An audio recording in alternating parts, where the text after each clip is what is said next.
Welcome back to the London Futurists podcast. Our guest in this episode, Ramez Naam, is described on his website as climate tech investor, clean energy advocate, and award-winning author. But that hardly starts to convey the range of deep knowledge that Ramez brings to a wide variety of fields. It was his 2013 book, The Infinite Resource, The Power of Ideas on a Finite Planet, that first alerted me to the breadth and scope of his insight about future possibilities, both good possibilities and bad possibilities. I still vividly remember its opening words, quoting Charles Dickens from The Tale of Two Cities. Quote, "It was the best of times, it was the worst of times." The opening line of Charles Dickens' 1859 masterpiece applies equally well to our present era. We live in unprecedented wealth and comfort with capabilities undreamt of in previous ages. We live in a world facing unprecedented global risks to our continued prosperity, to our survival, and to the health of our planet itself. We might think of our current situation as a tale of two earths. End quote. 12 years after the publication of The Infinite Resource, it seems that the Earth has become even better, but also even worse. Where does this leave the power of ideas? Or do we need more than ideas as ominous storm clouds continue to gather on the horizon? Ramez, welcome to the London Futurist podcast. David, thank you so much for that warm intro, and it's a delight and an honor to be here. Great to have you with us, Ramez. Thanks, Callum. Ramez, before we talk about the future, let's fill in some details about the past. You have a background as a software engineer, held senior roles at Microsoft, have written one book about biological enhancement, and a trilogy of near-future science fiction, that is Nexus, Crux, and Apex, which I may add I enjoyed thoroughly. What are the underlying themes that tie all of your activities together? For me, really, it's a fascination with the future. From my earliest childhood, I was reading science fiction, and then from early adulthood, I was reading scientific journals for fun. In addition to a fascination with the future, it's really an effort to use technology to make a better world, to either create that technology, implement it, or to write about directions that we could take to do so. And you had a period at Microsoft. Did that mold you in any significant way? It absolutely did. Going from university directly to working in technology, I was an indifferent student, highly intelligent, but I just didn't see the connection between what I was doing in school and any impact. But once I got into the workplace at a company that had hundreds of millions of customers, I saw at age 21 that work that I did could directly affect the lives of tens of millions of people. My first job was working as a program manager, someone who designs the software in email, the email client that was going to ship in Windows 95. And we all use email. I could think of many ways that email could be better. And just that realization that a small improvement that I made could touch so many lives, A, was highly motivating, and B, gave me a real visceral sense for the power of technology to improve people's lives. So that was email. How did you get all the way from email to energy? I went from email to the browser, and then I helped build Microsoft's search effort, did some machine learning and cloud there. But twice, honestly, I burnt out working in tech. How compelling it is can make it almost addictive to work long hours because you see the impact. But really, I had a cliche environmental awakening on a beach in Mexico, sort of a pristine beach, or at least deserted beach, a quarter mile with almost no one on it. And yet there was litter on the beach. Litter is not a big environmental challenge, though it contributes to things like plastics in the ocean. But it had me thinking that day about what is the state of the planet and what is my responsibility. So it was actually a day in December, more than 15 years ago now. So I made my New Year's resolution a few weeks early that over the next year I would try to understand what the state of the planet was. Were my techno-optimists friends right that it would just solve itself, or there was no problem? or were degrowthers, limits to growth people right? And then in addition to exploring that, I would figure out what my responsibility as a human being was. So when I left tech a couple years later, I had read nearly everything about the environment and energy that was out there, all the books anyway, all the popular books. And I found that they were very bimodal. A big chunk of them said there is no problem, climate change is a hoax, or technology always solves these problems. And then a big chunk of them said we're doomed, or we have to degrowth, we have to shrink our aspirations, live smaller lives. There's no room for the bottom 6 billion or 7 billion to rise into affluence if we want to address these problems. And I thought they were both out to lunch. My conclusion was very, very real problems. Technology is an incredibly powerful tool to solve them, but it needs to be harnessed and directed by things like policy and business. That was 15 years ago? Roughly. How are we doing now? How are we getting on with taming the risks of accelerating climate change and adopting sufficient clean energy? Well, we've made incredible progress. We've made incredible progress in particular on scaling and improving these technologies so their cost has plunged tremendously. In 1975, 1 watt of power from solar panels, if you were buying the panels, the cost was about $100. Today, I can buy solar panels from China at about 8 cents per watt of peak power output. It's about a 1250x cost reduction in those intervening 50 years, which is amazing. It's something like a Moore's law for solar, is how I talked about it when I was initially talking about this in 2011 or so. So in that sense, the technology's gotten a lot better. But we're in a race between how fast the technology gets better, how fast we deploy it on the one hand, and the cumulative damage of these accumulating greenhouse gases. My friend Jesse Jenkins, the professor at Princeton, talks about it, and I'll be a bit profane here, so close your ears for a moment if you don't want to hear this, that in climate change, given the progress that we've made, we're no longer totally fucked, but we're not unfucked either. So we're in the messy middle. When I started in climate, we thought that warming by 2100 would be 4, 5, or 6 degrees Celsius. There was a great book called 6 Degrees. 6 degrees Celsius is about the same as the delta in temperature from today to the middle of the last ice age. So it's actually an enormous change. Now, I would say we're on path for something like 2.5 degrees Celsius, and maybe we can bring it down to 2 if we're aggressive. But the goal really is 1.5 C. We've missed 1.5 C. It is implausible, minus one technology I'll talk about in a moment. But we're in this place where every 10th of a degree Celsius matters. The world won't end at 2.5 degrees Celsius. In fact, for most people, it'll probably actually get better, but with real pain in many places, with the loss of probably all the world's coral reefs, with massive forest fires and people in the developing world especially suffering from crop failures and so on. And that's a world that's less stable than today's world. So every 10th of a degree Celsius matters. We're in the middle of this effort right now.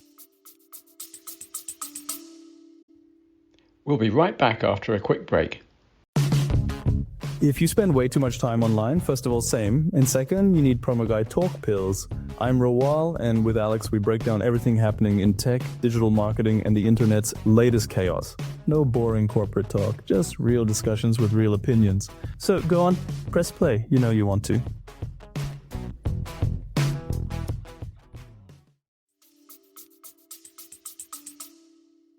You mentioned technology that might play a larger role than is currently understood. This is where your insight as a climate technology investor might come in.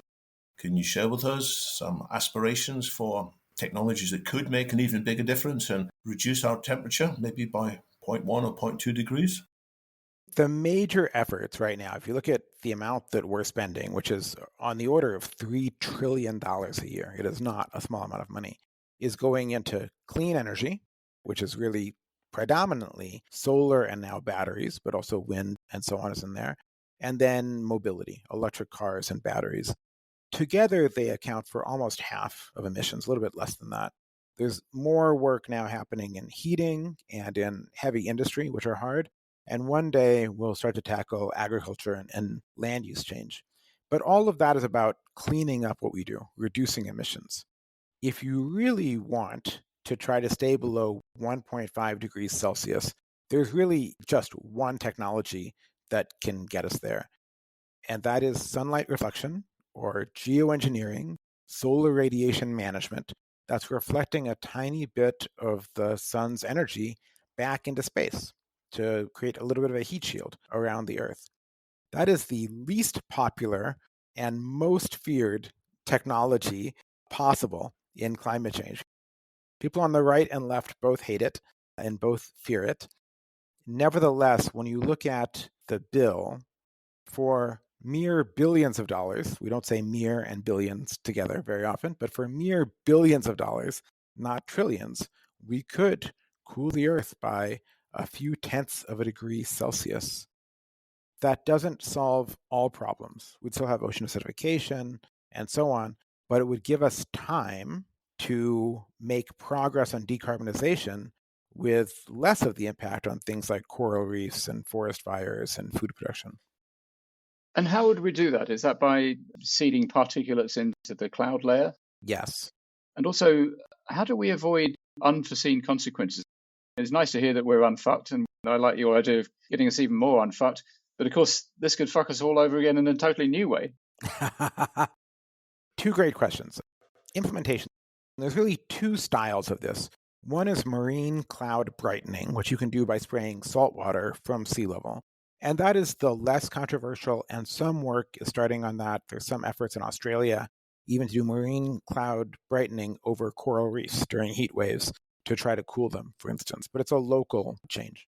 The more global and much, much cheaper change is to put sulfur particles high up in the stratosphere, so high that effectively any impact at ground level from the sulfur directly is minimal. We know this works because of a volcanic eruption that happened a few decades ago, Mount Pinatubo. When Mount Pinatubo erupted, what we saw was the planet cooled by about half a degree Celsius, an enormous amount, for a period of a year to 2 years. That's how we learned that this is viable. You would do this by things like stratospheric balloons that release it. There's one company, Make Sunsets, that's doing that right now, or by taking aircraft and so on and releasing the particles. Would this have unforeseen consequences? Quite possibly. So while I'm advocating for this technology, I don't advocate that we should just start doing it at the scale to do even a tenth of a degree of cooling. But I do advocate that we should be funding it better from a modeling standpoint, from a sensor platform standpoint, and from a field trial standpoint. At some point, the way to see if there are unforeseen implications or consequences is to actually release a meaningful amount. Not the amount that could cool the planet by a tenth of a degree Celsius, more like 100th of a degree or even 1,000th of a degree. That is large enough that you can start to get some measurements and some direct sensor data. You can point LiDAR through these things. You can see how they disperse around the globe and improve our modeling. The only way to reduce the risk or increase our knowledge of side effects is to do some of these field trials. And those field trials are so small that they can't really have much negative impact, but they are fiercely opposed by people on the right and the left. And the people on the left oppose them because they think that they're a distraction from tackling the real problem, which is degrowth or whatever means you want to of reducing industrial output. And people on the right, I guess, oppose them because they think the whole thing is unnecessary and it's a hoax. Is there a business model for this? I mean, can you make money by seeding the atmosphere? Possibly. Today, we see billions of dollars flowing into carbon removal, industrial types of carbon removal, DAC, as we call it, direct air capture, not just capturing carbon from the smokestack of a steel mill or a power plant, but just sucking it out of the air. The price per ton for carbon removal is today still in the order of hundreds of dollars per ton. The aspirations are to get it below 100, maybe to 50. Some people say they might have a way to get it down to 30. With geoengineering, with sunlight reflection, the effective cost per ton would be on the order of cents, pennies per effective ton. Once at scale, not that cost at early subscale. And so if you look at a company like Make Sunsets, they are selling what they call cooling credits. It's the equivalent of people buying carbon credits, but it's not actually reducing carbon from the atmosphere. It's just cooling the planet in other ways. And who's providing the money in this process? The source of revenue, is it carbon credit trading or is it governments? Because there's no customer for this per se. The customers right now, they're individuals primarily, who are the same individuals that buy carbon offsets for themselves. But what we see in the carbon removal industry, again, the much more expensive one, that I support scaling of, but just to compare them apples to apples, what we see is that large tech companies have actually been doing pre-purchasing of this. I'm told inspired by some of my work. A lot of my work looked at learning rates, how you scale solar. The more that you scale, it brings down the cost. So Stripe, the payments company, took that theory of change and said, great, let's do that to carbon removal. Let's scale the carbon removal industry because it's still very early. And as we scale it, it'll get cheaper and we'll learn some things. We'll actually seed intentionally, not just the cheapest technology today. They are seeding dozens of startups with different approaches to see which ones drop in cost the fastest. We've got a couple billion US dollars in commitments from companies like Microsoft, Stripe, Google. Stripe put together a coalition called Frontier. That's what's helping to scale the industry now. And the similar sort of thing could happen in sunlight reflection if companies felt like it was worth facing the possible stigma around it. How much political cooperation around the world is going to be necessary to allow this to happen? Is it possible that some countries will be worried that they might suffer adversely? Because I understand that one of the consequences of Mount Pinatubo wasn't just that the earth cooled, but some areas had more droughts and some areas had more floods. At least this is one of the suggestions. So is it going to require a grown-up conversation between different political leaders, or can this be driven from a business standpoint? Well, it's a really good question. And I'd say the answer is we don't know. In general, on climate action, I'm a little bit of a contrarian. Many people in the climate world see things like the COPs, the convening of the parties, as the key drivers of climate work. I do not. Those international meetings and international agreements, in my mind, are secondary to what actually happens within jurisdictions. And what you actually see happen at meetings like COP are nations, for the most part, signing up for commitments that they have decided are achievable for themselves or make economic sense for themselves based on what's happened in the cost of technology and so on. And the technologies have gotten cheaper because Germany started subsidizing solar when it made very little economic sense, scaled it and got it down on cost. So what will happen with sunlight reflection? Well, right now, I'd say while I'm a big fan of this technology, I'm not optimistic because there's so much objection and stonewalling against it.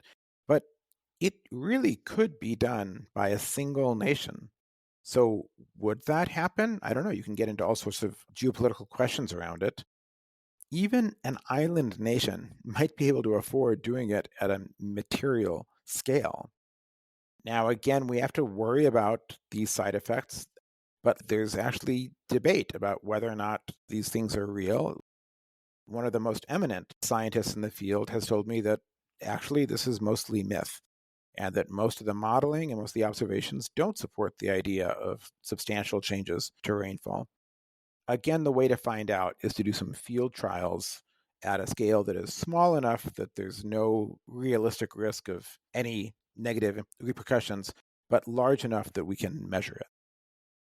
Presumably, if you seed particulates into the upper atmosphere, they wouldn't stay above the area where the seeding happened. They would move around, unlike clouds, the other technology you talked about, which could be more localized. That's right. So you'd have to be a very brave, brazen, popular country to do a large-scale test, knowing that it isn't just going to stay above you. It's going to travel around the world, and you're doing the experiment on behalf of other people, whether they like it or not. This is largely global. The atmosphere is fairly well mixed.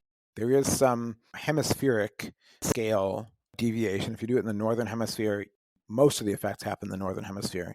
But that's close to it. If there were something that worked in scale between cloud brightening and stratospheric aerosol injection, I think we'd all be delighted.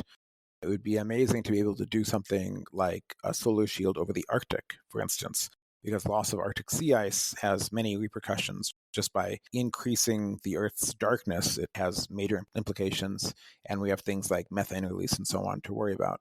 So far, that technology does not exist. No one has come up with a particle that has sort of that regional, not local and not global, but regional sort of scale. We haven't talked yet about nuclear. Many techno-optimists, when they turn to the subject of climate change, say, don't worry, nuclear is going to come along sooner or later, and that's going to take care of everything. Where do you stand on that? Nuclear power is safe, clean baseload power. It is also a moribund industry. People like to point at safety regulations and so on. That ain't it. What it is that the nuclear industry fails to deliver on schedule and on budget again and again and again. The average cost overrun of a new nuclear reactor over the last few decades is on the order of 120%. Is that worldwide? That's global, but there are pockets of places where it happens better.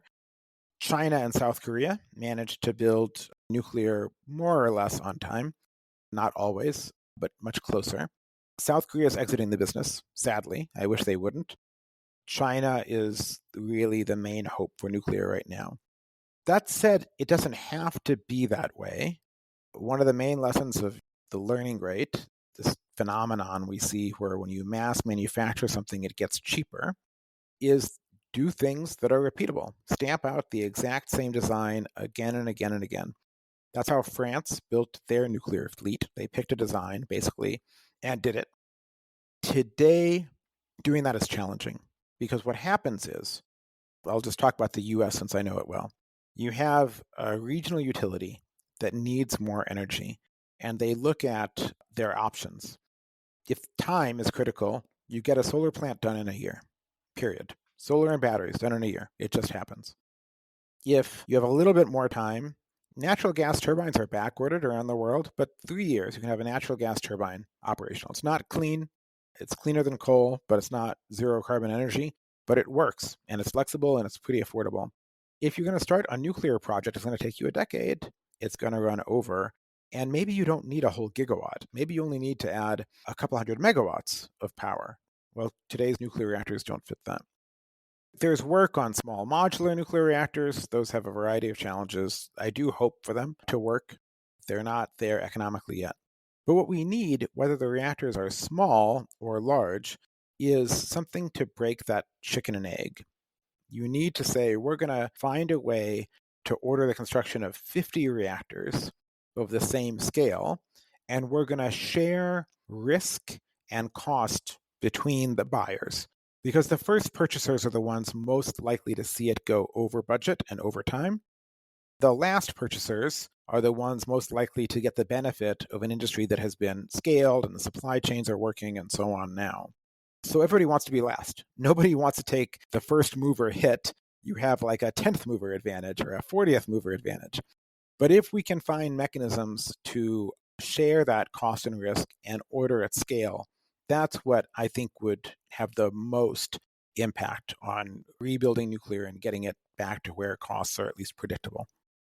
That's very interesting. And the obvious place to look for that is the massive build out of data centers. In fact, I think Microsoft has talked about building small modular nuclear reactors to power some of its new data centers, hasn't it? Microsoft has, but I would take those announcements with a grain of salt because basically as the purchaser, as the off-taker, they have almost zero risk. They sign an agreement that says, if you build this, we'll pay you this much for the power. But all the penalties are on the side of the builder, who is not actually them. But yeah, tech companies could align. But to be honest, I think the data center power rush is slightly overstated. It's real, but it's not the only thing happening in power. It's maybe a third of what we see in energy demand. EVs are another one, and just general electrification of industry and the whole economy. That said, I think while the tech companies could order maybe altogether over the course of a decade, they could order 10 reactors, something like that.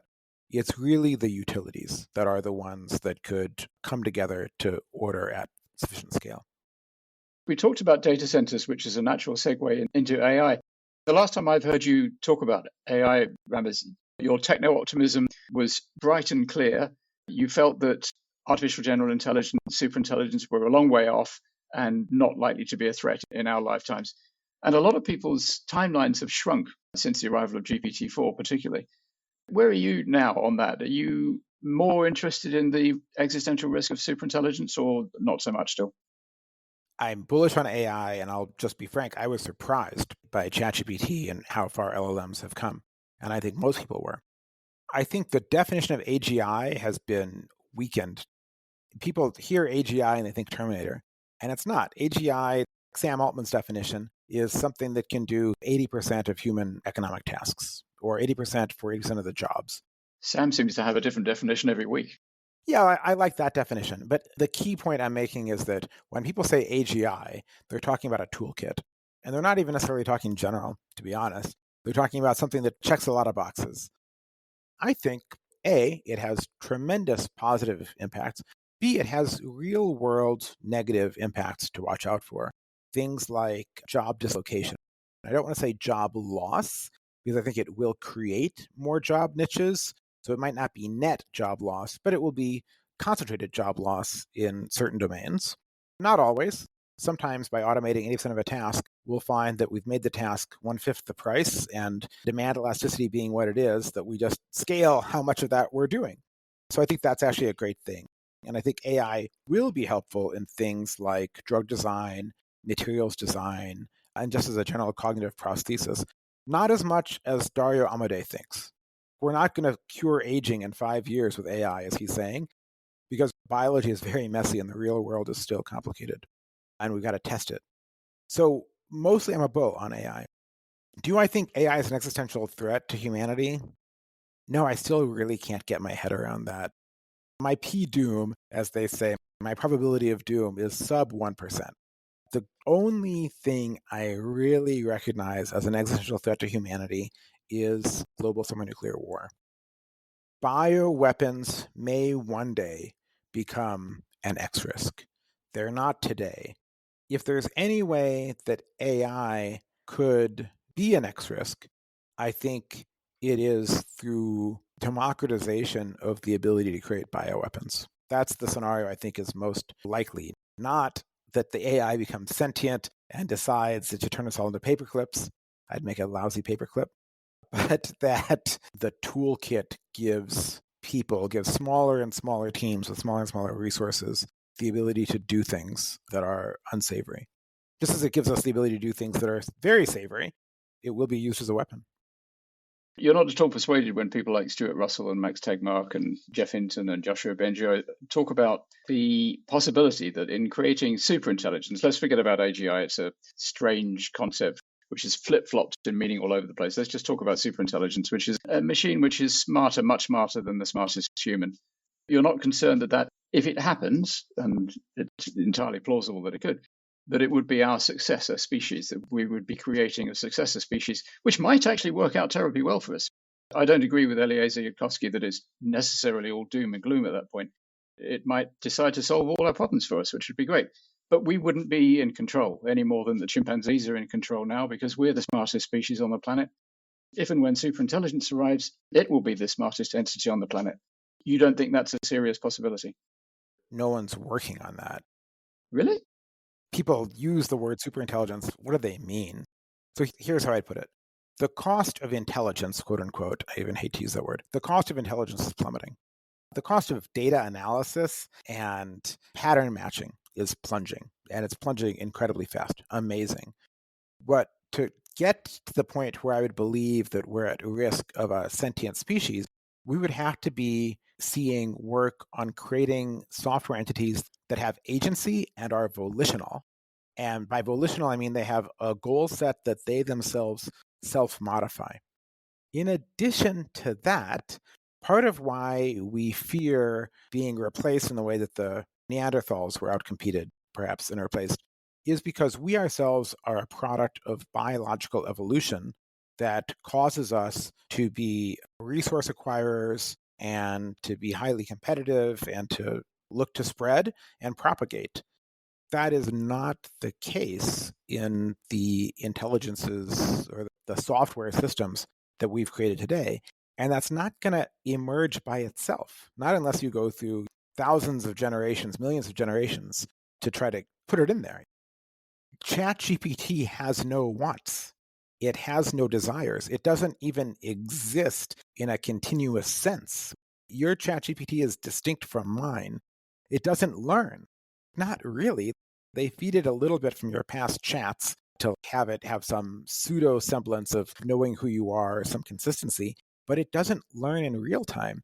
You will go to bed with this conversation in your head or your other conversations from the day, and you'll be a little bit different tomorrow.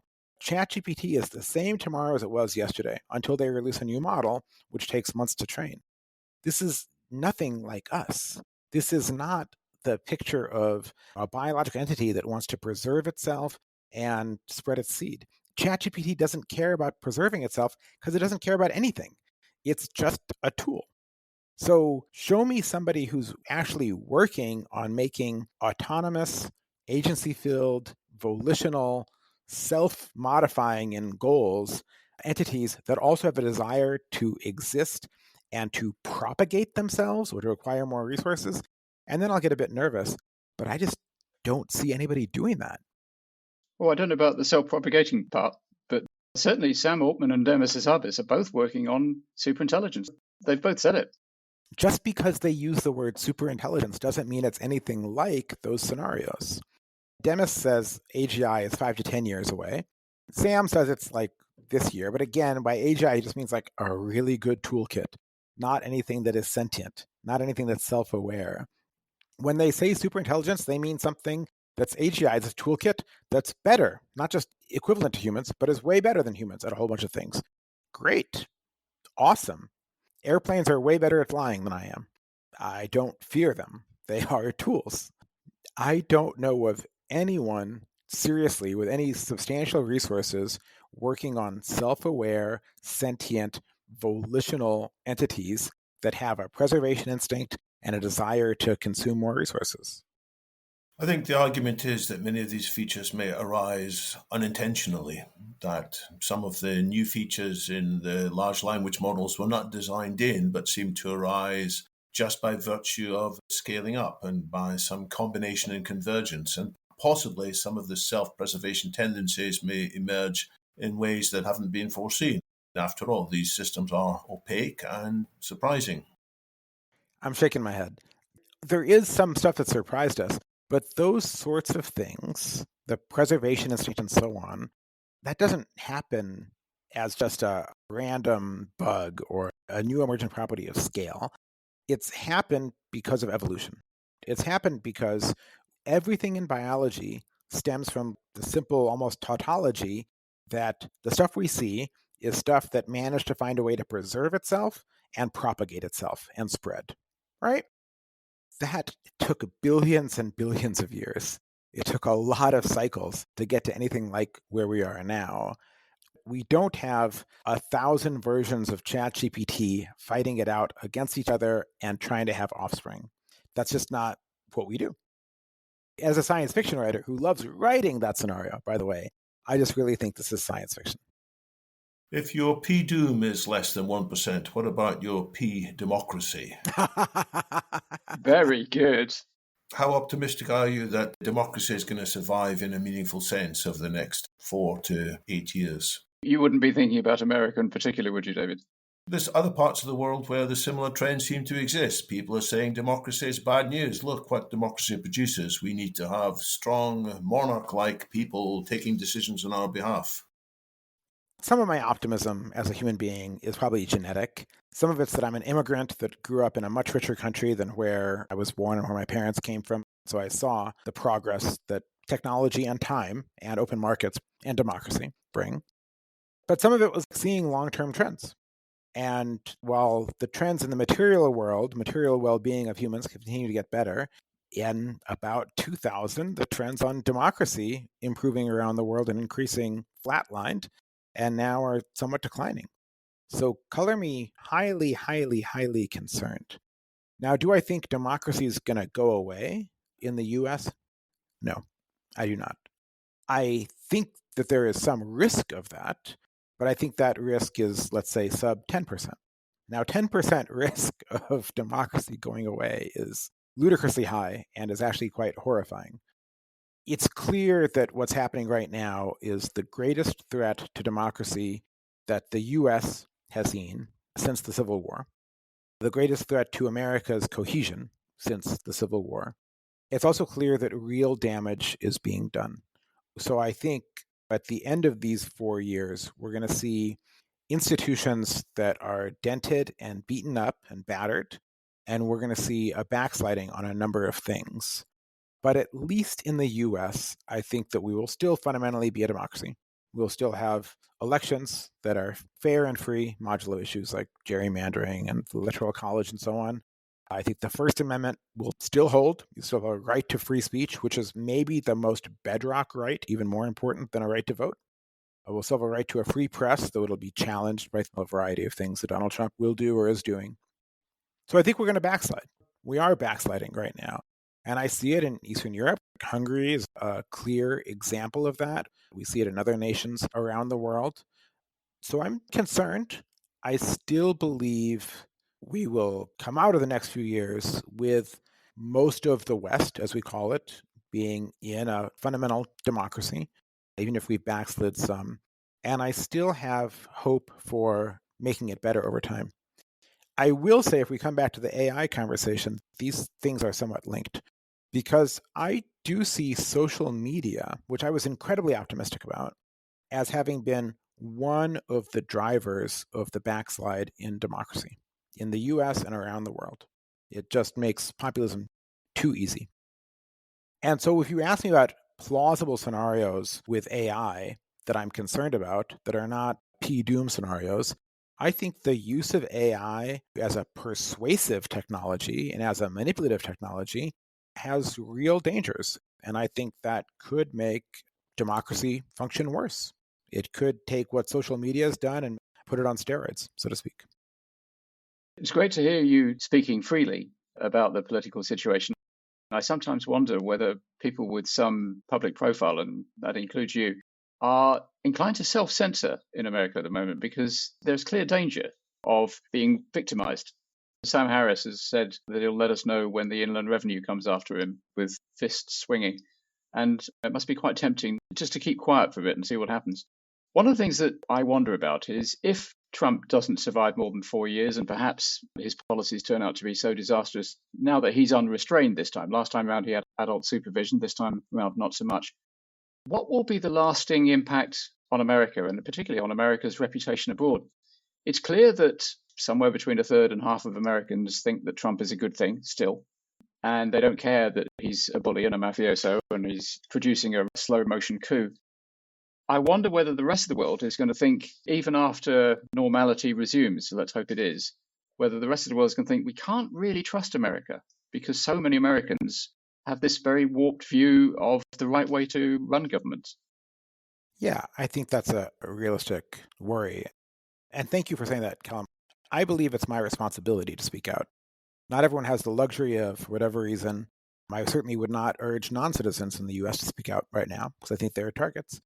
I know a lot of people in Silicon Valley and in tech.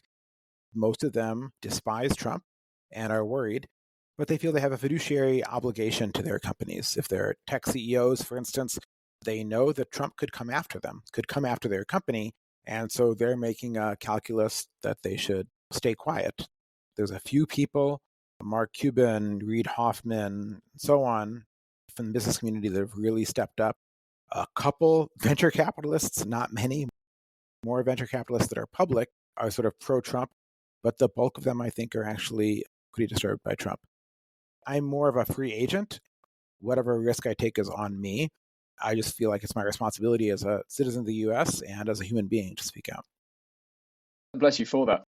Clearly, Musk has swallowed the Kool-Aid and gone right down the rabbit hole and come out the other side and is a full-on MAGA.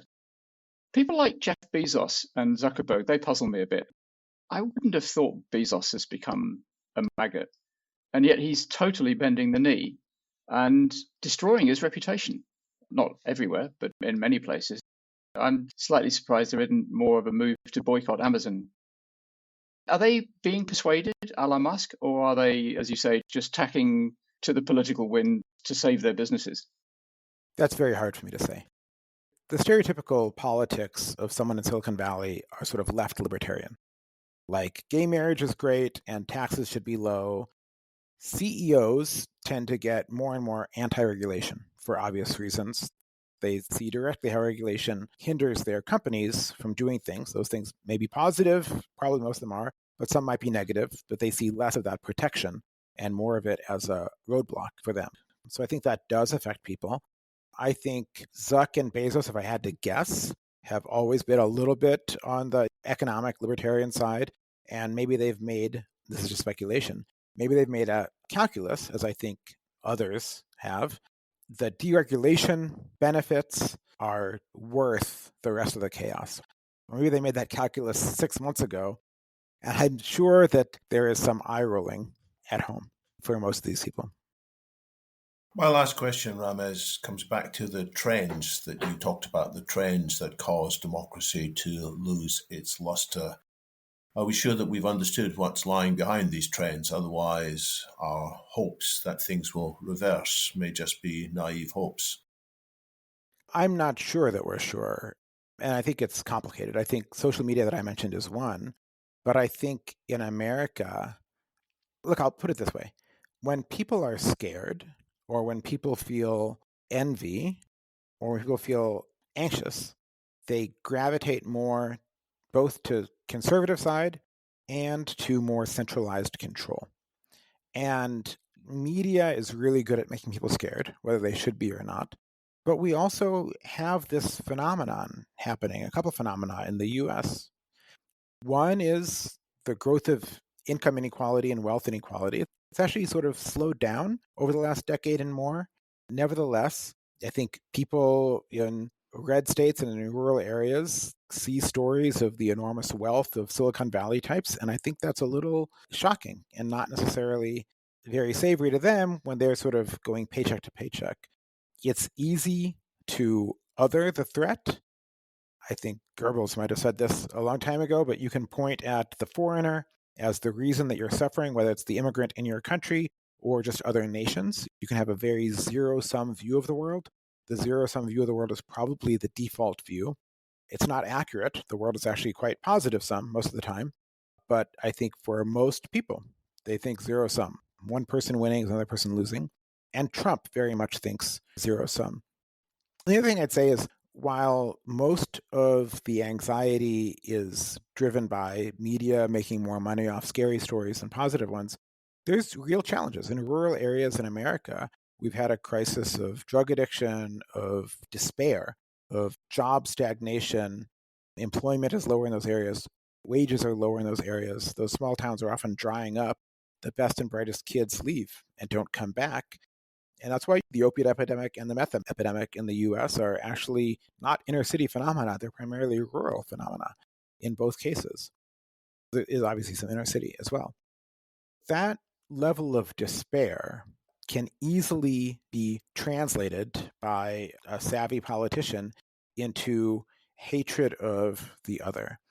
And I think that's some of what we're seeing. Yeah. Well, my last question is more cheerful, I hope. Are we going to see another science fiction novel from you, Ramez? One day you will. I'm thinking about one right now. My day job is clean energy and climate, but this current time is definitely stimulating a lot of thoughts about more novels. So you might just see me working on one this year. Excellent. I'll look forward to that. But people say that reality is weirder than any novel just now. That if this had been put in a plot in a novel, people would have rejected it as implausible. That is absolutely true. Any sane editor would have said, you can't write that. That's just too crazy. Yep. Let's hope that the craziness diminishes and we have more sanity of the kind that you've been advocating for a long time, with all the data and figures to back it up. That's what we need more of. Thanks very much, Ramez, for joining us today. Thank you very much, David. And let's hope we can get more unfucked. I hope so too. Thank you very much for joining us, Ramez. Thank you so much, Callum.